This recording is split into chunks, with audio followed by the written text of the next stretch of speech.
After all one side லவ்வுக்கு போய் இப்படி feel பண்றீங்களே. ஒரு செடியில எத்தனை பூ பூக்குது, ஒரு பூ உதிர்ந்தா இன்னொரு பூ பூக்குறது இல்ல? வாஸ்தவம் தாங்க. ஆனா உதிர்ந்த பூவை மறுபடியும் எடுத்து ஒட்டுவீங்க பார்க்கலாம், முடியாது. அது மாதிரிதாங்க காதலும். சில பேருக்கு அது செடி மாதிரி, ஒண்ணு போச்சுன்னா இன்னொன்னு. சில பேருக்கு அது பூ மாதிரி, ஒரு தடவை பூத்து உதிர்ந்ததுன்னா அவ்வளவுதாங்க, மறுபடியும் எடுத்து ஒட்ட வைக்க முடியாது. அது மாதிரிதாங்க என் காதலும். லவ் ஃபெயிலியர் ஆன எத்தனையோ பேர் வேற கல்யாணம் பண்ணிக்கிட்டு சந்தோஷமா இருக்கலையா? இருக்காங்க. ஆனா அவங்க சந்தோஷமா தான் இருக்கிறாங்களான்னு நமக்கு எப்படிங்க தெரியும்? எங்க லவ் ஃபெயிலியரை வேற கல்யாணம் பண்ணிட்டு வாழ்ந்துட்டு இருக்காங்களே, அவங்க ஒவ்வொருத்தர் நெஞ்சையும் தொட்டு சொல்லுங்க பார்க்கலாம்.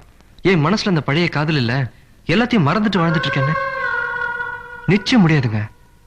100 வருஷம் ஆனாலும் எங்கோ ஒரு மூலையில அந்த முதல் காதலை வந்து ஞாபகப்படுத்திட்டு தாங்க இருக்கும்.